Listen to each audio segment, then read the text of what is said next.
हाम्रो यहाँ चाइनिज नानी आएको रहेछ है अन्त यहाँ आउ न यहाँ चाइनिजलाई चाहिँ म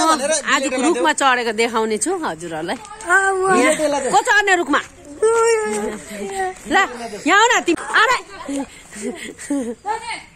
सुपारी बेचेको अब यिनीहरूलाई देखाउने छु ल म रुखमा चढेको हजुरहरूले हेर्नुहोस् मजाले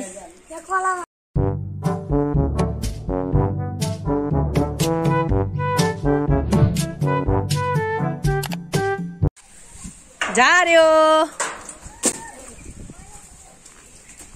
खै लु यिनीहरू त अब अर्कोमै चढाउनु पर्यो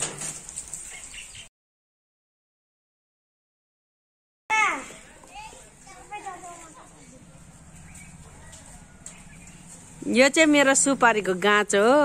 यहाँ भाइहरूले लाँदैछ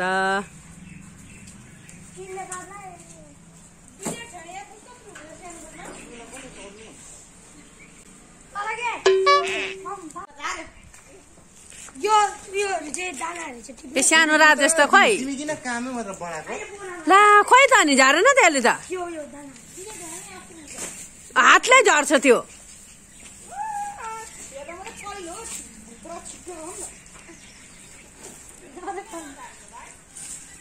सुपारी टोक्नुको लागि वाह ओ खतरा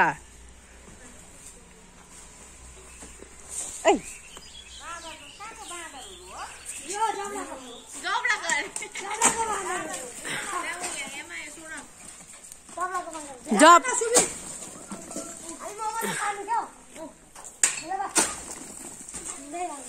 बाँदर एक्लै ढेँडोहरू रहेछ हौ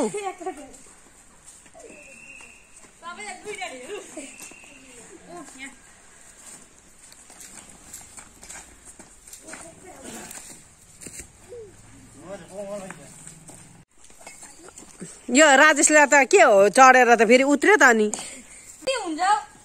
खै पुकु के हो म पुकु हो बाप्रे कति किलो हुन्छ होला नि यो सुपारी